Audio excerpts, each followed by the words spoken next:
How long do you think it'll take them to get that curse broken in the Feywild? It's hard to say. I'll know once they arrive there.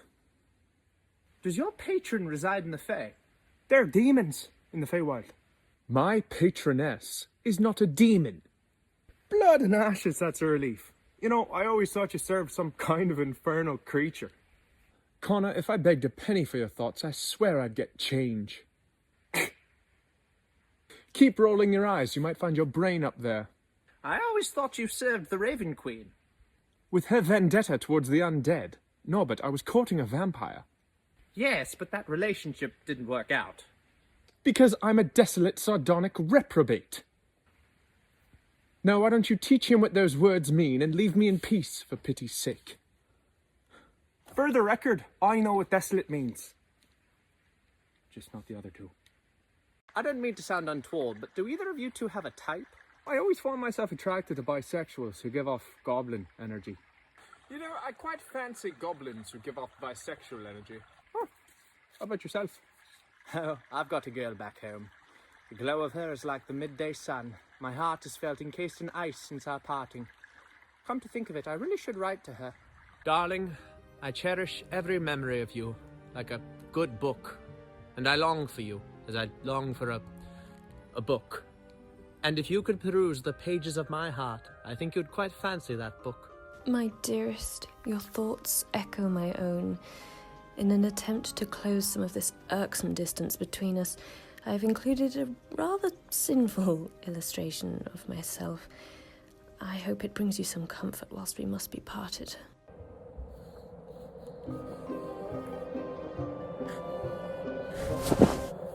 Word in town is a lich took up residence just north of here. Ah, dreadful. Absolutely foul. The depravity one must possess to become a creature like that. We shouldn't delay then. And you know, once you've undergone the transformation, you can't have sex. Well, it does become more difficult. Come now, that's gross. Immortality, but at what cost?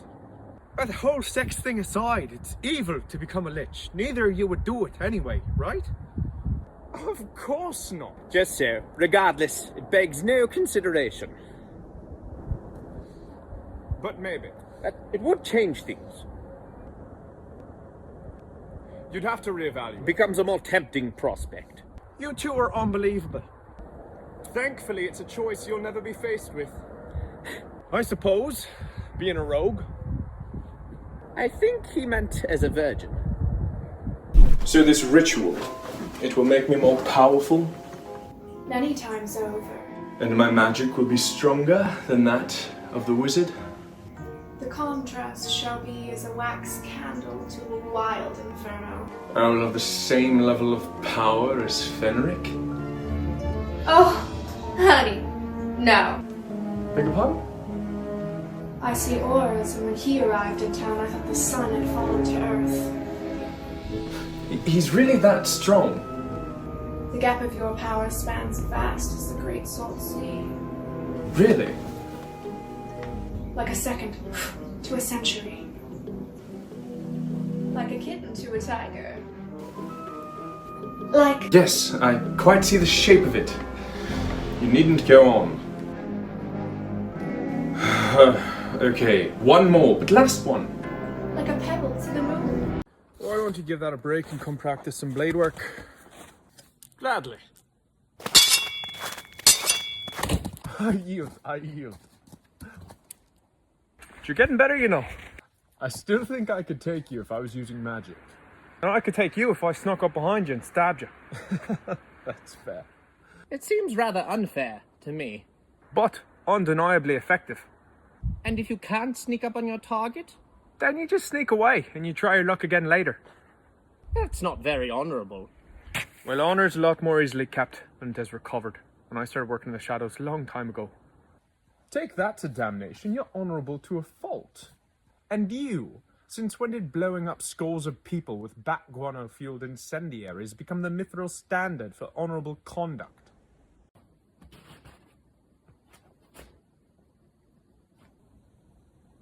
I don't relish hunting this lich. It's dangerous work, and of late I've been filled with the most perilous feeling. You're a powerful warlock. I'm a competent wizard, and as for Connor, well, the gods favour fools. And oft are they too soon beckoned to their keeping. I do not want Connor to meet his smiling gods just yet. I sense a looming dread riding the shadows of that one. You're sure it's not just resentment for his innocence, perhaps? I know that sentiment is almost reflexive for you. I resent that. Well, relationships are ropes, and love is a noose. And I'm afraid that despite not really liking either of you, I've come to love you both. Then we cut a fine trio as the fool, the magician, and the hanged man. Perhaps. Well, you're in a hurry. As you should be. In the library, I discovered what the runes around town signify. I take it they weren't advertisements for a new brothel. They're part of a complex spell that will show catastrophic destruction. The Lich must have set them up. I'd much prefer the brothel. How do we stop him? I'm afraid there's no time left. At nightfall, the Lich will desecrate the bones of a saint, and that dark deed will detonate the runestones to cataclysmic effect. Danny's off to the barrows, the catacombs. They're not far from here. They aren't far, but they're filled with a poisonous gas to deter grave robbers. Those townsfolk should have sprung for a powerful lock. As if a door lock could stop a lich. No. But warlock might. Gabriel. Since when did the lives of the innocent mean anything to you? Never, actually. No, you raise a good point. We should run away. I must warn the townsfolk. I'll meet you 2 days hence at the Rosewood Inn. Arcanis Displa! Well, shame we couldn't save them. Connor? I haven't done a lot right, but I think that I can do this. I won't let you throw your life away. I'll stop you. I know you'd try. Poison. I'm sorry, Gabe. You can't do this. I need you. You're my family. You made me feel that too. You learned how to love, Gabriel. Never forget that. Please don't go. Don't leave me alone. Please don't leave me alone. Please. Connor.